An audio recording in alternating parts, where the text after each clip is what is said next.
গত দুদিন আগে ছিল বাবিনের ফ্রেন্ড আদ্রিতের বার্থডে।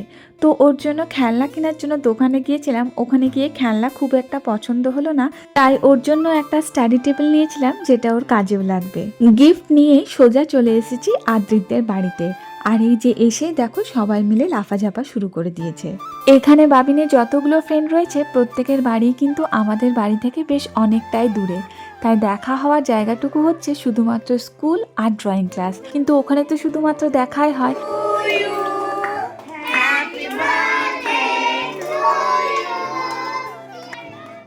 কিন্তু শুধু দেখা হলে কি আর মন ভরে? খেলাটা তো আর হয় না। তাই সেদিন এখানে এসে সবাই মিলে খুব মজা করেছে।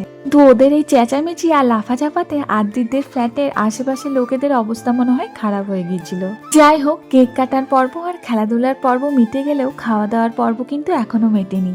আর এই যে দেখো সবাই মিলে লাইন দিয়ে বসে পড়েছে খাওয়া দাওয়া করতে। এখন বাচ্চারা খাচ্ছে, আমরা বড়রা পরে খাবো, আর পল্লবী ওদের সকলকে সার্ভ করে দিচ্ছে।